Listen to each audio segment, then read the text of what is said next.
Wel wir, smai Llanw. Wrth y modd yn cael bod yma hefo chi, ond mae rhaid i mi gyfadde, dwi'n teimlo'r cyfrifoldeb y bore yma o rannu hefo chi efo'r gair. Ond eisiau diolch i'r pwyllgor am y gwahoddiad i wneud hynny.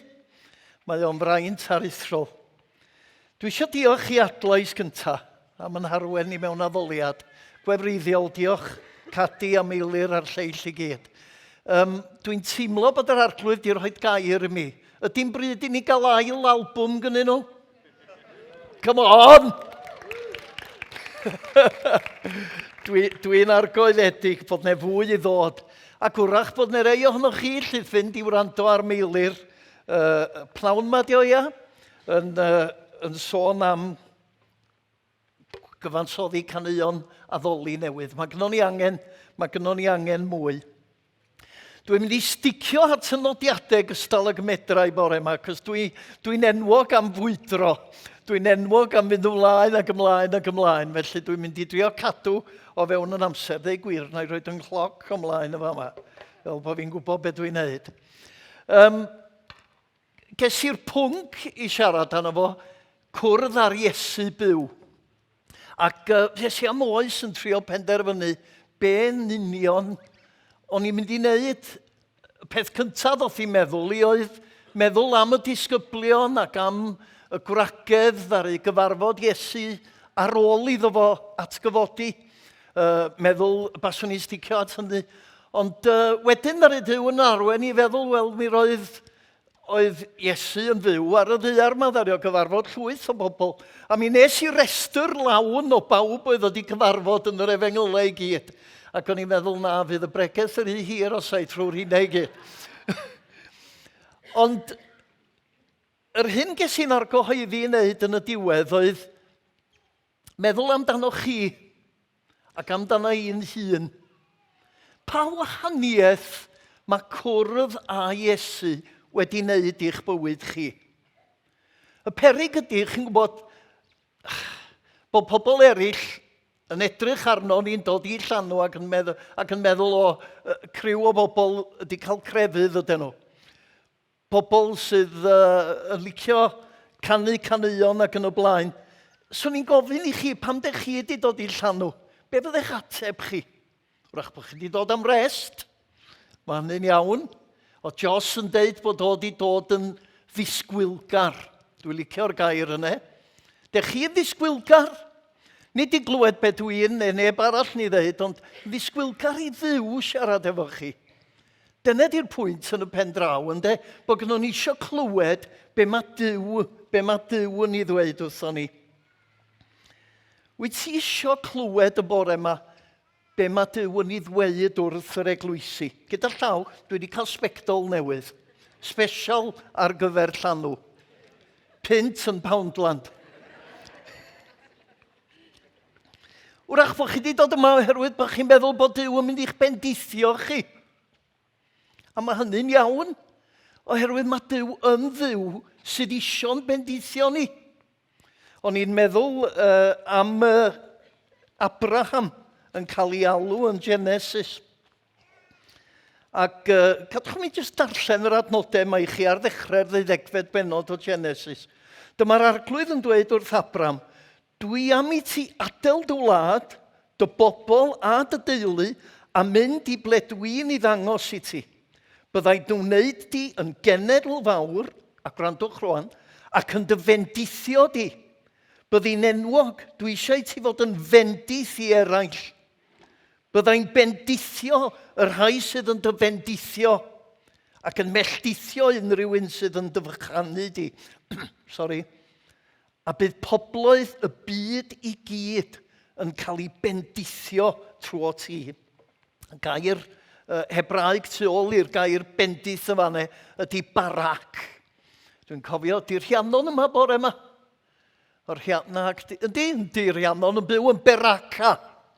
Ac ystyr lle'r bendith, barak. Dych chi eisiau i ddiw eich bendithio chi y bore yma?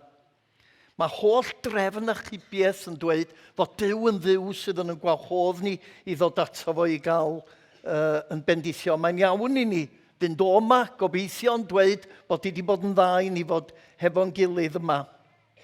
Ond gyda eisiau chi sylwi ar un peth yn yr adnodau yna, nid yn unig bod Duw yn galw ni, at yn gilydd am i fod o isio'n bendithio ni, ond mae Duw yn dweud i fod o isio i ni fod yn fendith i bobl eraill.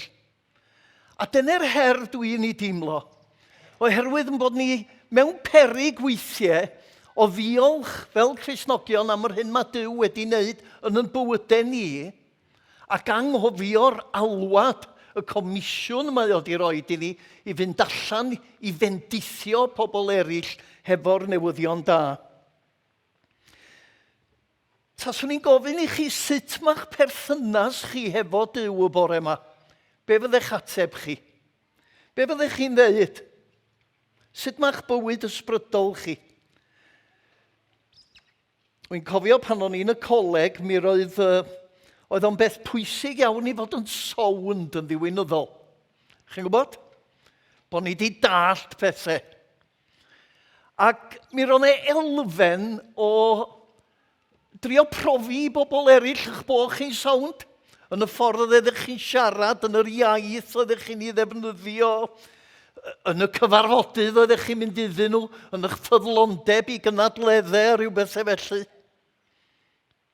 Ai dyna mae Duw wir isio gynno ni? Sgwrs, mae o'n yn bendithio ni pan dyn ni'n dod at yn gilydd fel yma.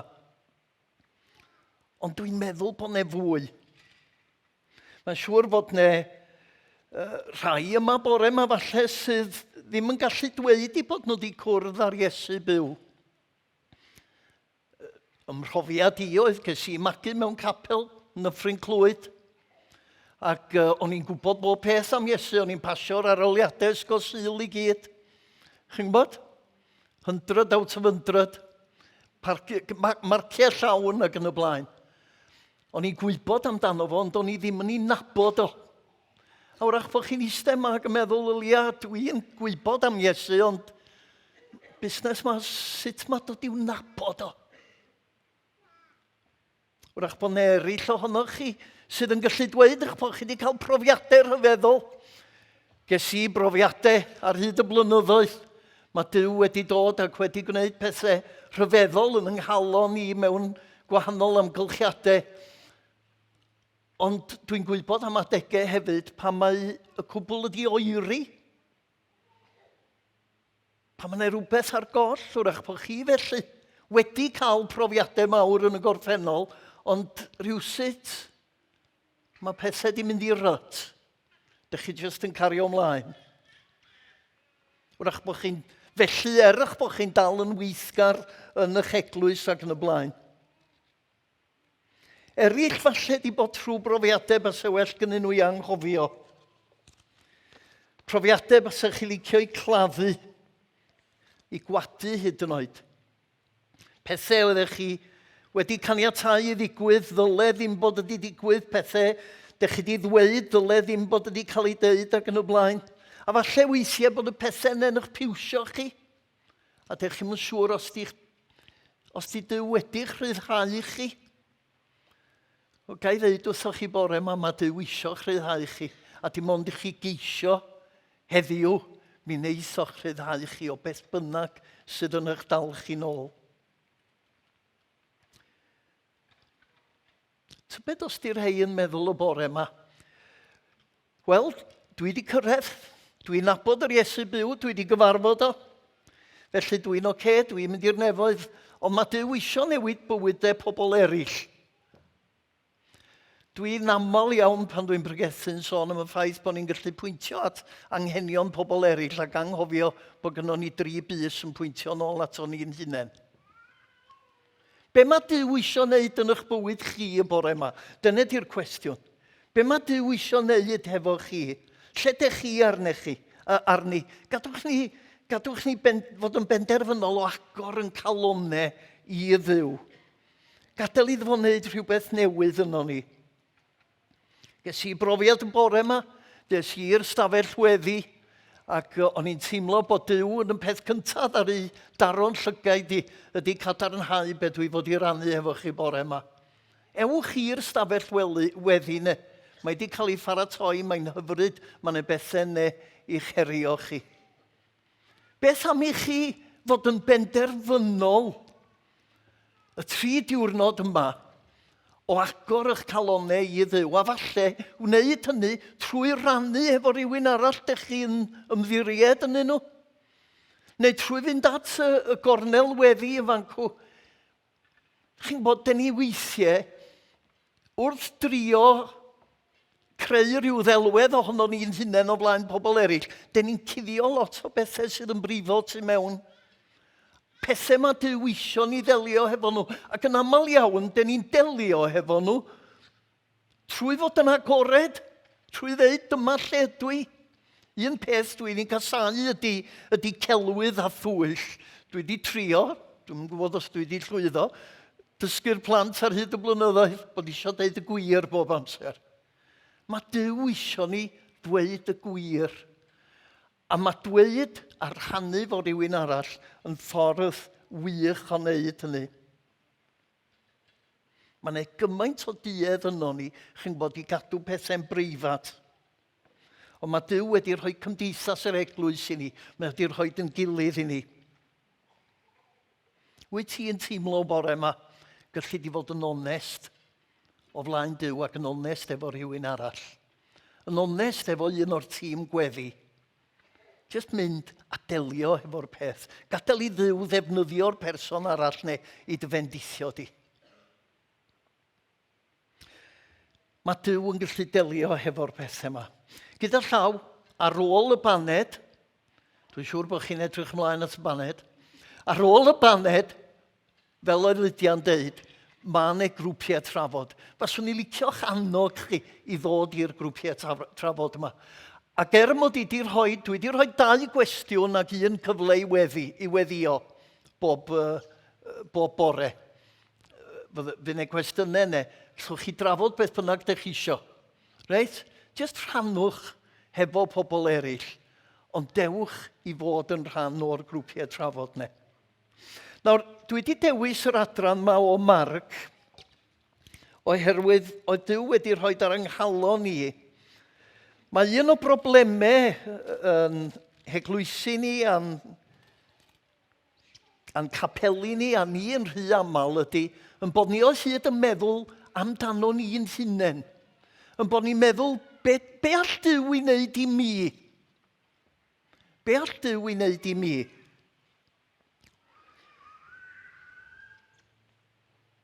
Cadwch mi jyst ynu sylw chi at un peth llenyddol cyn i mi edrych yn fanylach ar yr hanes. Oedden ni'n dechrau yn adnod 32. Roedden nhw ar ei ffordd i Jerusalem, ac roedd Iesu'n cerdded ar y blaen.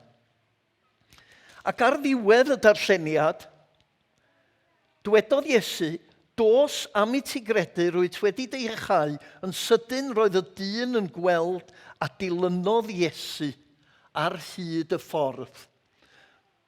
Mae o'r fatha inverted commas, os liciwch chi, rhyw farc ar ddechrau a diwedd, rhywbeth sydd wedi fod i fynd hefo'i gilydd i ddysgu gwers i ni, y 2 gyfeiriad neu at y ffordd. Ac os ydych chi eisiau testyn gynnau, y testyn ydy, adnod 36, 36 mae'n drwg gynnau, be ga i ei wneud i chi? Geiriau Iesu Grist wrth Iago a Ioan. Ac yn adnod 51, yr hanes am Bartimeus, mae o'n dweud eto, be ga i ei wneud i ti? Nawr, ar ddechrau'r hanes, mi roedd Iesu newydd fod yn dweud wrth y disgyblion, unwaith eto, beth oedd yn mynd i ddigwydd iddo fo. Yr achos llys dwbl o flaen y Sanhedrin ac o flaen yr Rhufeiniaid, cael ei gamdrin i ddienyddio a wedyn atgyfodi. Oedd o wedi dweud wrthyn nhw. Mae Efengil Marc yn nodedig oherwydd ym mhenod 8, 9 a 10 mae o'n gwneud hynny. Yn yr 8fed benod mae o i fyny yn Cesarea Philippi, sydd bellach yn rhan o Syria, dwi'n credu, rhyw 10 milltir ar 20 i'r gogledd o Lyn Galilea. Reit? Reit i fyny yn y gogledd. Oedd Pedr newydd i gyffesio yn Fesia. Ac mae Iesu Grist yn mynd ymlaen yn fanno. Sech chi'n edrych ar yr hanes, dwi'n meddwl bod i ar hon gynnau. O, mae fyny'n barod, diolch Rhys. Neu pwy bynnag sydd yn gwneud. Mae fyny'n barod. Mae o'n dweud beth sydd yn mynd i ddigwydd iddo fo. Ond ydy'r disgyblion, os ydych chi'n darllen ymlaen, ddim yn deall. Mae o'n dweud eto, ychydig yn ddiweddarach, pan mae o wedi cyrraedd i lawr i Galilea. Mae o'n mynd trwy y cwbl sydd yn mynd i ddigwydd iddo fo, sut mae o'n mynd i gael ei drin ac yn y blaen. Ac unwaith eto, dydyn nhw ddim yn deall. Yn ôl yn yr 8fed bennod, mi wna i ddarllen yr adnodau yma, adnodau 34, mae Iesu Grist yn mynd ymlaen i ddweud fel yma. Galwodd y dyrfa ato gyda'i ddisgyblion a dwedodd wrthyn nhw, rhaid i bwy bynnag sydd yn fy nilyn i stopio rhoi nhw eu hunain gyntaf. Rhaid iddyn nhw aberthu eu hunain dros eraill a cherdded yr un llwybr am i. Chi'n gweld y thema neu o ffordd eto o ddilyn Iesu Grist? Ac yn Galilea ry fath, dyn ni'n darllen yn adnod 32 yn 9fed bennod, bod gen y disgyblion i'm syniad am be oedd o'n sôn. Yn adnod, gallwch ni weld, 33 ymlaen, dyn ni'n darllen fel yma. Dyma nhw'n cyrraedd Capernaum pan oedd y lle roedden nhw'n aros, gofynodd Iesu'r disgyblion, am beth oeddech chi'n dadle ar y ffordd? Naeth neb ateb, roedden nhw wedi bod yn dadle pwy oedd y pwysica. Chwyddoch chi beth i'r gair yn yr oed gyfanne? Megale, mega. Pwy di'r pwysica? Eisteddodd Iesu lawr a galw'r 12 disgybl ato, ac meddai wrthyn nhw, rhaid i'r sawl sydd am fod yn geffyl blaen ddysgu mynd i'r cefn a gwasanaethu pawb arall. Ac osododd blentyn bach yn y canol o'i blaenau. Cododd y plentyn yn ei frichiau a dweud wrthyn nhw, mae pwy bynnag sy'n rhoi croeso i blentyn bach fel yma am ei bod yn perthyn i mi, yn rhoi croeso i mi. Chi'n gweld be oedd Iesu Grist yn ei ddysgu iddyn nhw? A dyma ni rwan yn y 10fed bennod mae'n ddrwg gynnau. Yr un peth yn digwydd eto. Iago a Ioan eisiau bod ar y cabinet pan mae Iesu Grist yn llywodraethu. Gweld ei hunain yn eistedd un bob ochr iddo fo. A wyddwch chi, mae rhyw, dwi'n gwybod, rhyw elfen o hiwmor bron, lle alw fo'n hiwmor, dwi'n gwybod, yn y geiriau eistedd ar y dde a'r chwith, oherwydd dim ond yn un lle arall mae'r geiriau yn ymddangos, pan mae Iesu Grist ar y groes, a mae o'n cyfeirio at ddau, naill ar y dde a'r llall ar y chwith iddo fo.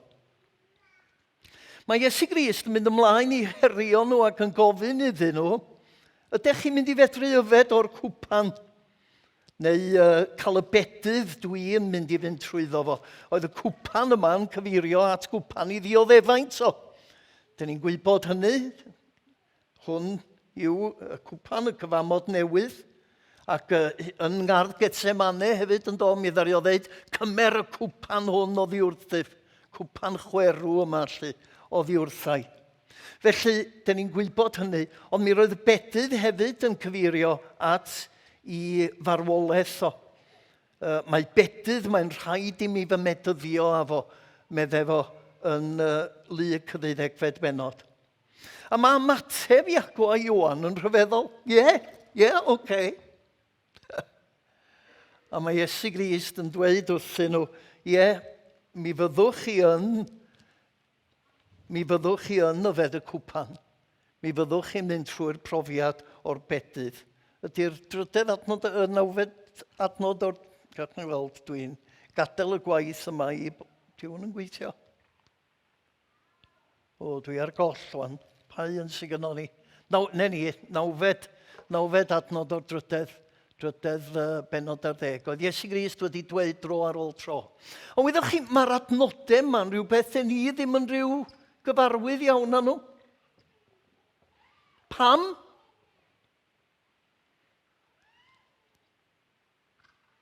Pam? Wyddwch chi bod mwyafrif Cristnogion yn byd ni heddiw yn dioddau oherwydd ei ffydd? O'n i falch o fynd i'r cwrdd-gweddi y bore yma a mynd rownd y gwahanol stations ac o'n un station oedden ni'n gorfod mynd iddo fo oedd yn dweud am yr holl wledydd lle mae Cristnogion yn cael ei poenydio, yn cael ei herlyd ac yn cael ei lladd am ei bod nhw'n dilyn Iesu Grist. Ond mae Iesu Grist yn dweud yn glir wrth Iago a Ioan, byddwch mi fyddwch chi'n dioddau a dyna ddigwyddodd iddyn nhw. A wedyn, da ni darllen y disgyblion eraill yn gwylltio, ac oedd rhywun ddim yn gwylltio oherwydd bod nhw'n meddwl bod Iesu Grist Iago a Ioan wedi dweud y peth wrong. Na, oedden nhw'n gwylltio oherwydd bod nhw efo'r un agwedd. Bod nhw hefyd yn gweld pethau y ffordd anghywir. Ddim yn wyllt am bod Iago a Ioan yn anghywir. Oedd Iesu Grist wedyn yn ei galw nhw at ei gilydd ac yn dangos iddyn nhw fod yna wahaniaeth mawr rhwng ffordd y byd a ffordd y deyrnas. A mae ymateb Iesu Grist yn adnod 42 yn hatgoffa fi o eiriau Samuel yn yr Hen Testament. Chi'n cofio Samuel a bobl yn dod ato fo ac yn dweud wrtho fo bod gennyn nhw isio brenin. A be di'r geiriau nesaf?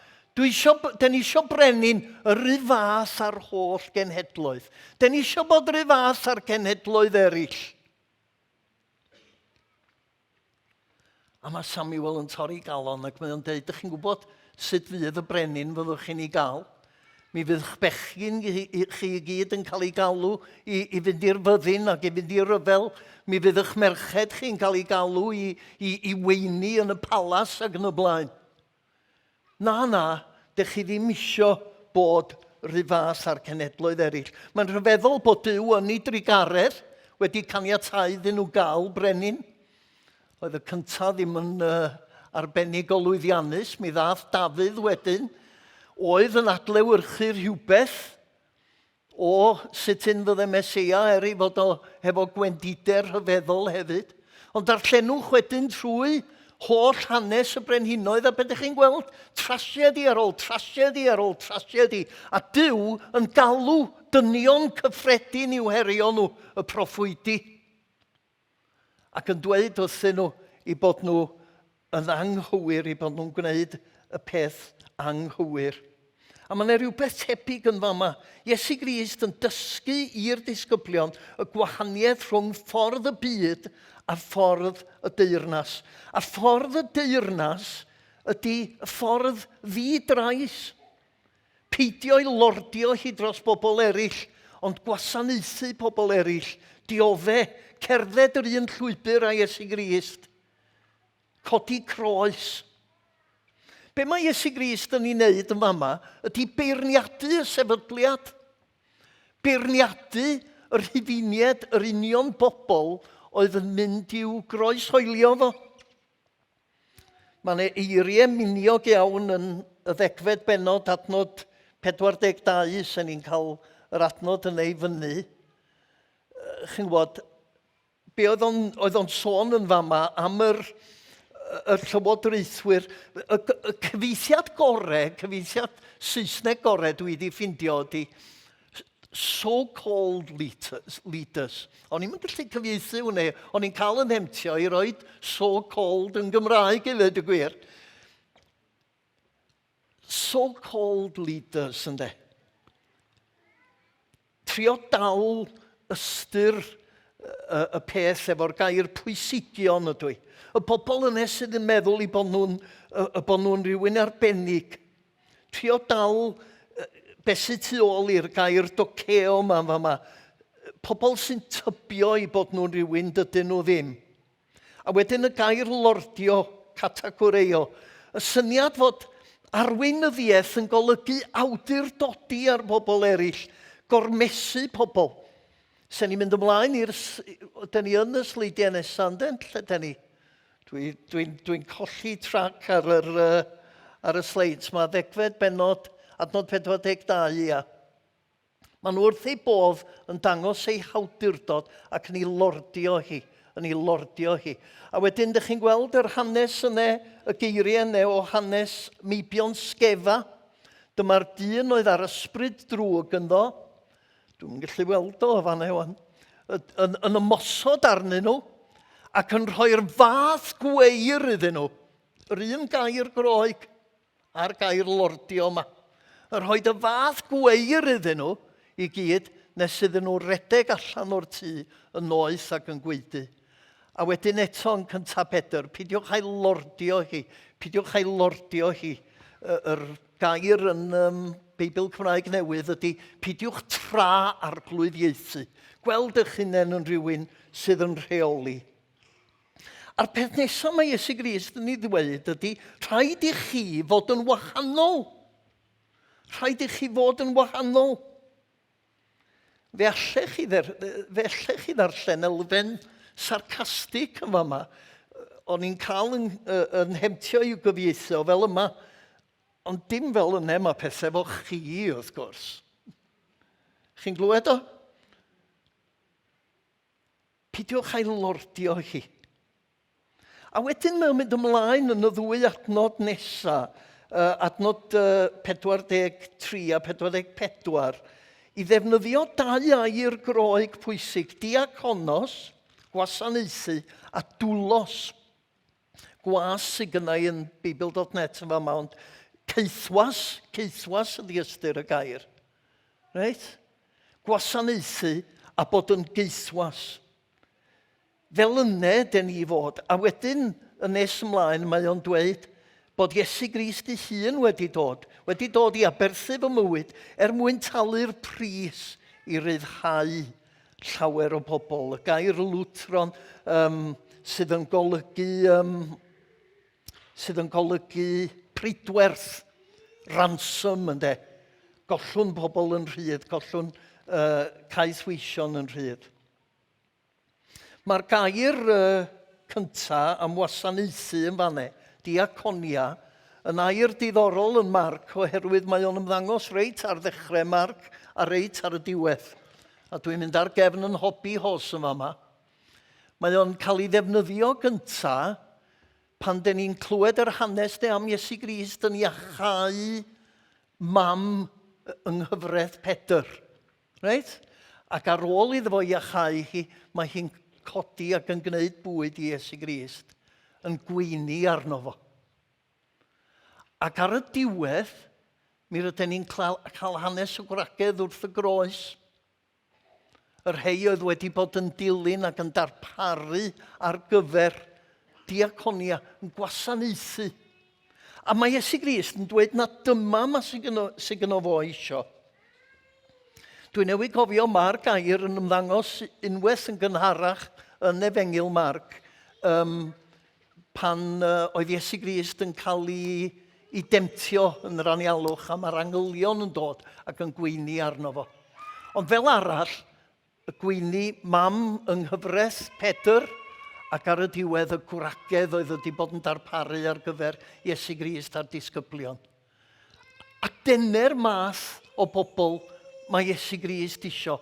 Pobl sydd yn gwasanaethu eraill. Mi roedd Iago a Iwan isio statws. Mi roedd gynnyn nhw isio bod yn bwysig os liciwch chi.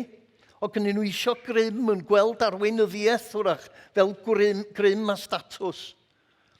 Ond oedd Iesu Grist yn dweud na, mae gynnau isio chi fod fel y merched yma. Yn gwasanaethu. Wedyn beth am hanes Bartimeus? Sgynna i'n syniad, a mi watsio yn amser, dwi'n iawn. Beth am hanes Bartimeus? Roedd Iesu fo tyrfa enfawr yn ei ddilyn o, ac mi roedd o ar ei ffordd allan o Jericho i gyfeiriad Jerusalem. Gyda llaw, os newch chi gymharu y ddau hanes am iachau y dyn dall yn Jericho. Mae Marc yn dweud i fod o ar ei ffordd allan o Jericho. Mae Luc yn dweud i fod o ar y ffordd mewn i Jericho. Mae pobl wedi gwneud peth mawr o hyn. Ond mae'r esbonwyr yn dweud na'r esboniad syml ydy. Mi ro gynnoch chi'r hen Jericho, yr hen ddinas, a mi ro gynnoch chi'r ddinas newydd oedd wedi adeiladu gan yr Hifiniaid. Ac mae un yn cyfeirio ato fo yn dod allan o'r hen ddinas, a'r llall yn cyfeirio ato fo yn mynd i mewn i'r ddinas newydd, chi'n gweld di? Ac mi roedden nhw yn mynd trwy'r ar hyd y ffordd yma oherwydd i bod nhw ar ei ffordd i Jerusalem. Oedd Iesu Grist fel dydes i wedi dod o Syria yn y gogledd, 10 milltir ar 20 i'r gogledd o Lyn Galilea, wedi dod i lawr i Galilea, a rwan oedd wedi mynd lawr hefo'r Iorddonen i Jericho ac yn mynd i groesi draw i Jerusalem. Lle oedd yn le, os oedd hon yn ffordd y Pererinion, lle oedd yn le delfrydol i bobl Gardota. Wel, ar ochr y ffordd yna, ynde. A dyna lle roedd Bartimeus, a'r dyrfa mawr yma yn dilyn Iesu Grist. A mae Bartimeus yn clywed fod Iesu Grist yn dod heibio, a mae o'n dechrau gweiddi. Diolch i ti am weiddi, Lydia. Yn dechrau gweiddi ar Iesu Grist, ar fab Dafydd, i drigarhau wrtho fo. Gyda llaw, y gair Bartimeus, mab Timeus, dyn nhw'n siŵr iawn beth ydy'r ystyr. Ond maen nhw yn dweud y gallai fo olygu mab bydreddi. Mab bydreddi, mab yr aflan. Ac mae gwedd pobl at Bartimeus yn adlewyrchu hynny, dydyn. Cael y geg! Rwt, ti dda'n byd. Yn ydy, da ni yn dilyn Iesu Grist. Sgryfo'n diddordeb yna ti. Chi'n glywed o? Mab bydreddi, mab yr aflan. Ond mae Iesu Grist yn wahanol, mae Iesu Grist yn ei alw fo. A gyda llaw, mae'n rhaid i mi ddeud hyn. Plis, wrth ddarllen y Beibl, gadwch i ni sylwi gymaint o sôn sydd yn yr ysgrythyr am bobl dlawd, anghenion pobl dlawd, am weddwon, am ffoaduriaid, am bobl sydd ar y cyrion, pobl ma sydd yn cael ei gwrthod, yn cael ei sarhau, yn cael ei dirmygu gan bobl eraill. Dyn ni yn cael yn galw i wasanaethu y tlawd a'r anghennus yn byd ni. Diolch yn golygu bod ni'n diastyru pobl bwysig. Y pobl gyfoethog, oedd Iesu Grist ei hun ddim yn gwneud hynny. Mae angen pawb yr un fath. Ond, mae'n ffordd o symud o ffordd y byd i ffordd y deyrnas. A dyna oedd Iesu Grist eisiau weld yn digwydd y mywydau pawb. Oedd cais Bartimeus mor wahanol i gais Iago a Ioan. Disgyblion yn edrych am statws a breintiau, a Bartimeus jyst isio cael gweld. Jyst yn cyfaddau angen. A sylwch oedd Iesu Grist ddim yn gallu rhoi y cyntaf. Pam? Oherwydd oedd yr agwedd yna'n groes i ysbryd yr Efengil. Oedd agwedd Iago a Ioan yn groes i ysbryd yr Efengil. Mae'n rhywbeth, da ni wedi gwneud lot o'r hanes am Pedr. Iesu Grist yn dweud wrth Pedr, syth ar ôl i gyffes o, dos o'm golwg i Satan. Ynde? Ond mae'n elfen o hynny yn fama hefo Iago a Ioan. Di chael un hollol rong. Dwi bron yn teimlo Iesu Grist yn ochneidio, chi'n bod, eto, dwi wedi deitho chi, dro ar ôl tro beth sy'n mynd i ddigwydd. A dych chi ddim wedi dallt. Dwi'n gobeithio bod neb yma bore yma sydd hefo'r ysbryd I've arrived. Chi'n bod? Dwi'n iawn. Dwi wedi dallt i. Pobl eraill sydd angen cael ei newid, nid fi. Mae'n lle fi efo Iesu'n saff. Sut mae pobl eraill yn edrych arna ti wedyn. Y busnes crefyddol yma di'r gair sydd yn ynghael i. Dyn nhw'n edrych arnoch chi ac yn meddwl eich bod chi'n bobl grefyddol.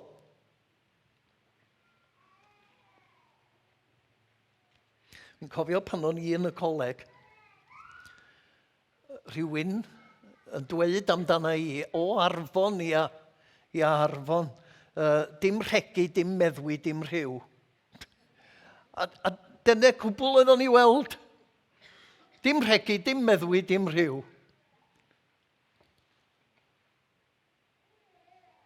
Mae Iesu Grist yn galw ni i ddangos ffordd wahanol o dduw.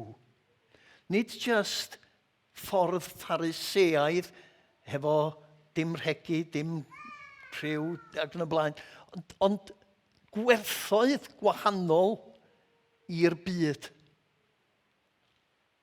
Chi'n gwybod, mae 'na ffordd y byd a mae 'na ffordd y deyrnas.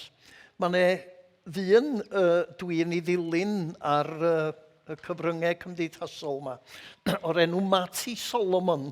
Dwi'n meddwl na Gwyl Jeffs ar ydyn ni'n sylw fi ato fod i Gwyl yma bore yma, dwi'n yn siŵr.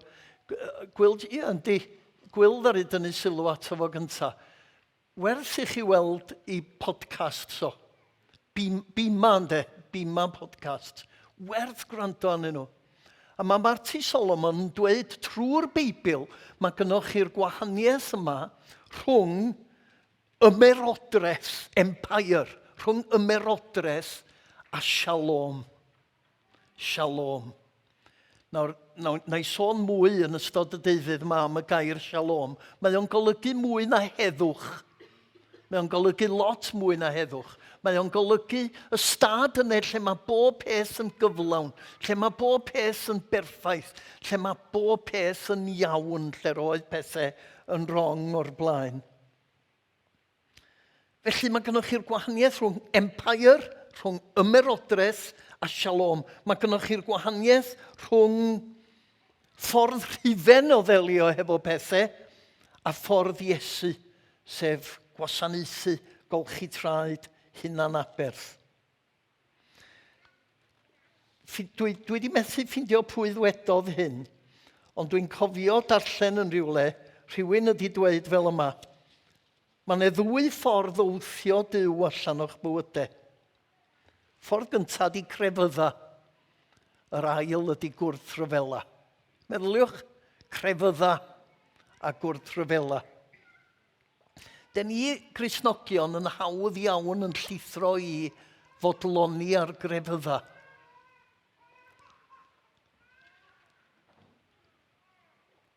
Troi'r efengil yn fformiwlau.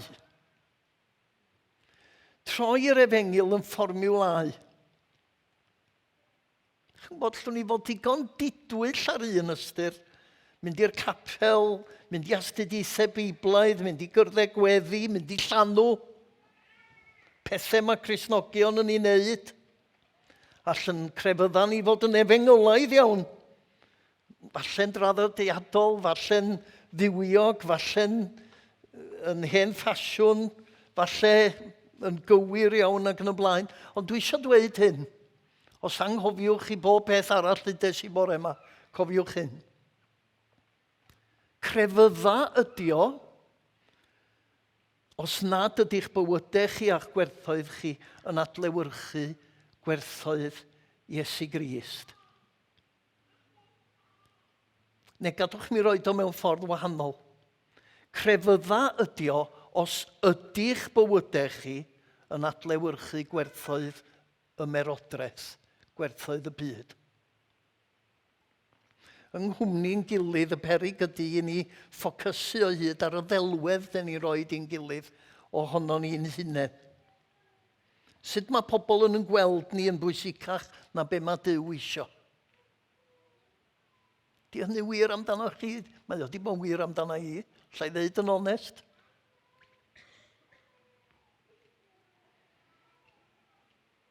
Rhei eisiau gweld eu hunain fel pobl efengolaidd, gwneud yn siŵr bod yr ddiwinyddiaeth i gyd yn iawn. Rhei eisiau gweld eu hunain fel pobl galfinaidd. Calvin ydy'r boi. Cyn belled o bod ni'n credu bob peth mae Calvin yn ei ddweud, fydd bob peth yn iawn. Rhai eraill eisiau gweld eu hunain fel pobl yr ysbryd, pobl sydd yn cael geiriau oddi wrth Dduw ac yn gweld gwirthiau'n digwydd ac yn y blaen. Chi'n gwybod, y ddelwedd yma den ni'n rhoi ohono ni'n hunain rhy aml. Rhai eraill yn dweud o addoliad go iawn ydy'r peth pwysig. Cael adlais i arwen yr addoliad a mi fydd Cymru yn ei lle wedyn. A dwi eisiau gofyn y cwestiwn, beth ydy addoliad go iawn? Ydy ges i fendith aruthrol yn yr addoliad bore yma. Ond ydy'r addoliad yna ddim ond yn ystyrlon os ydy'n mywyd i'n addoliad. Os ydy'n mywyd i'n addoliad. Os ydw i wedi rhoi yn hun ar allor Duw. Dydy defodau crefyddol, diolch bwys pa mor efengylaidd ydyn nhw, diolch bwys pa mor garismataidd ydyn nhw, diolch bwys pa mor gywir ydyn nhw, dydyn nhw ddim yn addoliad os nad ydy o'n tarddu o galon sydd yn addoli Duw ac mewn perthynas â Duw o ddydd i ddydd. Dwi'n yn gwybod os ydy'r adnod o Eseia i fyny yn fanau, ti'n bosib i roed i fyny? Geiriau Eseia, crandwch arno fo.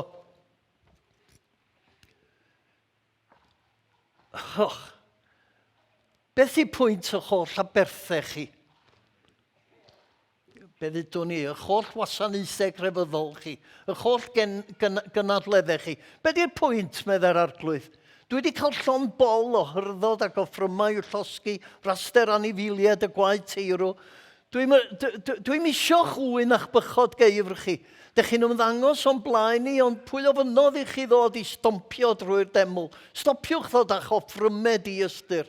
Mae arogl darth yn troi arna i. Dych chi'n dathlu gwyl y lleuad newydd a'r sabothau, cynnal cyfarfodydd eraill, ond allai'n diodde'r drygioni sy'n mynd gyda'ch dathliadau crefyddol chi. Dwi'n casau'r lleuadau newydd a'ch gwyliau eraill chi. Maen nhw'n faich arna i. Allai moi dioddau nhw. Pan byddwch chi'n codi'ch dwylo i weddio, byddai'n edrych i ffwrdd. Gallwch chi weddio faint fynnoch chi, ond byddai ddim yn gwrando. Mae gwaed, pam? Mae gwaed ar eich dwylo chi. Ymolchwch, byddwch lan, ewch ar pethau drwg dych chi'n ei gwneud allan o'n golwg i. Stopiwch wneud drwg, dysgwch wneud da, brwydrwch dros gyfiawnder. O blaid yr rhai sy'n cael ei gorthrymu, cefnogwch hawliau plant amddifad, dadle dros achos y weddw. Y cyfiawnder yna mae Duw yn edrych amdano fo. Gawn ni ganu faint ffynwn ni o gorysus, ond diolch dda'n byd os nad ydyn ni'n bobl sydd yn adlewyrchu cariad Iesu Grist yn calonau. Drwchwch ar yr adnod nesaf o Amos, dwi'n credu. Ia. Bobl bach. Dwi'n casau eich gwyliau crefyddol chi ac yn ei diastyru nhw. Dydych addoliad chi'n rhoi dim pleser i mi chi ddod i gyflwyno aberthau o llosgu mi ac o ffrymau bwyd. Wna i ddim i derbyn nhw gallwch o ffrymu eich anifiliad gorau i mi. Ond fyddai'n cymryd dim sylw o gwbl. Stopiwch ddod yma i forio canu'ch emynau. Does gen i ddim isio clywed sŵn eich nable. Beth dwi eisiau ydi gweld cyfiawnder. Fel dŵr yn gorlifo, thegwch fel ffrwd yn ant, sydd byth yn sychu. Bywydau sydd yn adlewyrchu gwerthoedd Iesu Grist ei hun. Mae yna ddyfyniad, dwi'n meddwl, gynnau ar y sleid nesaf, ddaru'n herio fi flynyddoedd yn ôl. Diwynydd o dde America, Orlando Costas. Christ outside the gate, 1908 rhywbeth. Mae'n sôn am a gospel without demands. The content of this gospel is a conscience-soothing Jesus. With an unscandalous cross, an otherworldly kingdom, a private, inwardly limited spirit, a pocket God, a spiritualized Bible, and an escapist church. Its goal is a happy, comfortable, successful life, obtainable through the forgiveness of an abstract sinfulness by faith in an unhistorical Christ. Such a gospel makes possible the conversion of men and women without having to make any drastic changes to their lifestyle or value systems. Meddyliwch. Neu chi ddyfyniad. Pa mor wahanol ydy'n bywydau ni i bywydau'r gymdeithas seciwlar o'n gwmpas ni?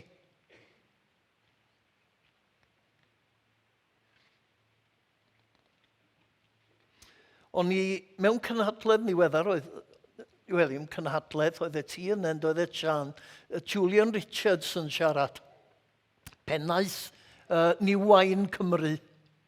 A Julian yn dweud bod o'n gweld Cristnogion yn rhy aml yn edrych am eglwys, a'r ffocws ydy, be mae'r eglwys yn ei gynnig i mi? Pregethu da, medde fo, tic. Cymdeithas glos, tic. Gwaith plant da, tic. Agored i'r ysbryd glân, tic. A crisis y byd efengylaidd ydy hyn. Bod ne bobl sydd yn gallu rhoi y tics i gyd yn y lle iawn, ond ydy bywydau nhw ddim yn adlewyrchu gwerthoedd Iesu Grist o gwbl. Arweinwyr sydd yn ticio'r bocsys yn euog o gamdriniaeth rhywiol, o gamdrin plant, o gamddefnyddio grym, o hiliaeth, o batriarchiaeth, o edrych ar bornograffi, o arian garwch. Ydy'r pethau yma newyddion da? Ydy'r addoliad yn ystyrlon? Nag di, oherwydd mae Dyw yn gweld y galon. Dyna pam dwi'n gofyn i ni edrych ar lle ydyn ni. A penderfynu yn ystod y dridiau mae i ddelio hefo fo. I rannu efo rhywun. I weddio hefo Anna ar tîm. I adael i Dduw siarad hefo ni.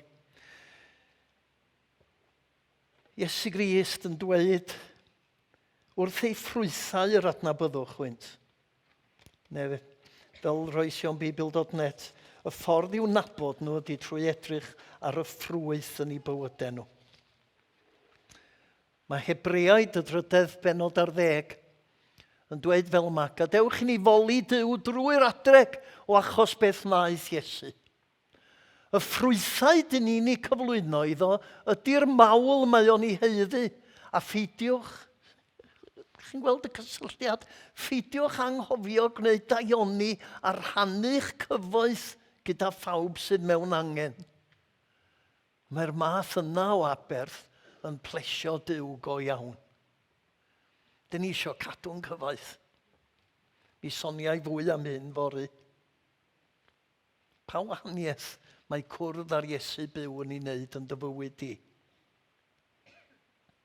Pa wahaniaeth mae'n ei wneud yn y mywyd di? Ai jyst y droed i'n grefyddol? Diolch.